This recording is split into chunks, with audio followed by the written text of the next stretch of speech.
Hey guys, this is Cynthia, and today I was going to take a look at my Tombow markers. I love these. These are watercolor markers, and there are lots of great uses for them, and one of them is what I'm going to show you today.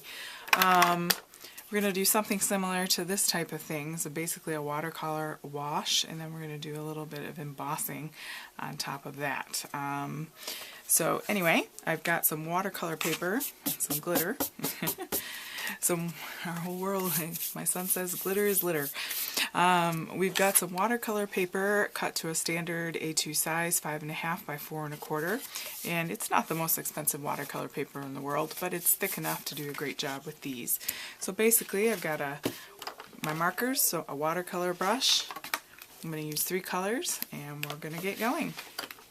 So first I'm going to start out with this sort of minty color, and I'm simply going to color however or wherever I want it. I'm going to kind of do this sort of slanted thing here. Take my watercolor brush, squeeze just a little bit, and it'll help spread, and it spreads really nicely on watercolor paper without pilling up. It can hold the water, the fiber. Clean that off. Come in with my next color, which is this sort of mustardy yellow, springy color. And again, we're just going to kind of roughly, like a kindergartner, color that. We're going to come in with a watercolor brush. You don't need to squeeze a ton on there. A little goes a long way. Just want to blend that up nicely. Get it mixed into the other one, try to make it natural looking.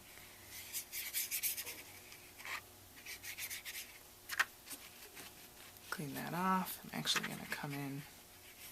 Sometimes I leave a little extra around the borders and trim later, but this time I'm going to kind of cut right to size. Then we're going to do our third color. We've got this sort of purpley pink thing going on. And I'm going to come in. Now you could make these smaller stripes and repeat them. You can make whatever pattern you want. That's the nice thing about it. Pretty hard to mess up. You don't need to be Rembrandt to do this. Okay, we want to kind of make sure we get it all the edges. Kind of like how it feathers up. Clean your brush, do that until it comes clear. And then we're going to bring our heat tool in and dry that, or you could just simply leave it overnight. But I'm kind of impatient. Hold it down like this and make it nice and dry. I'm going to come in with, Ranger has this nice little mister bottle of just plain water, and let that sit. And then I'm going to come in with my paper towel and dab up bits of color, just lightly. Dry again with my heat tool.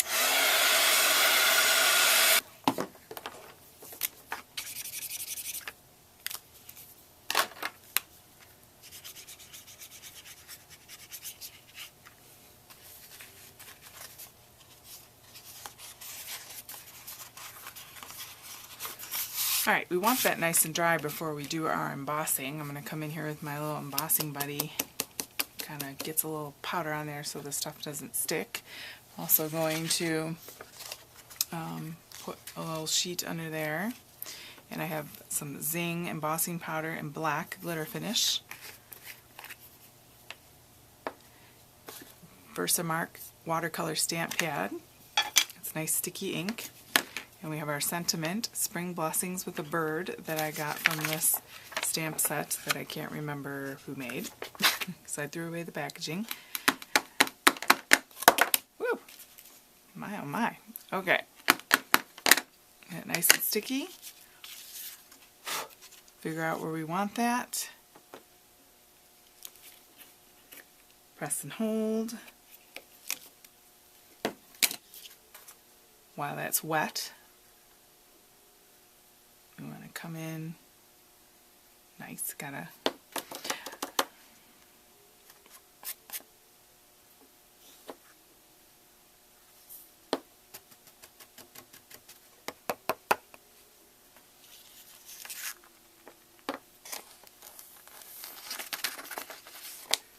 put that back. Come in with our heat tool.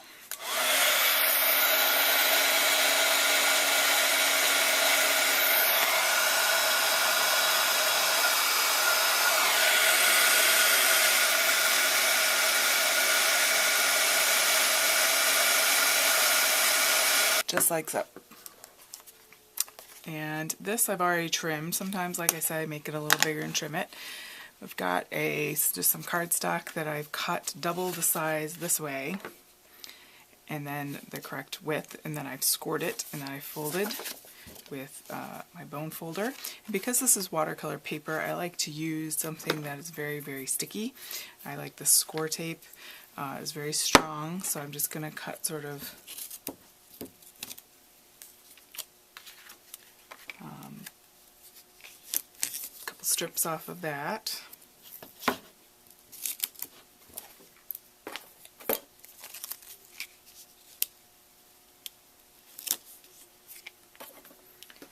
And then you simply peel the backing off of that. I have to trim this up down there.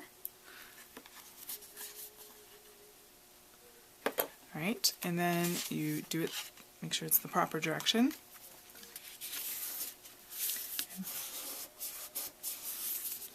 hold that down. Sometimes I put a piece of cardboard over it so I can hold it down.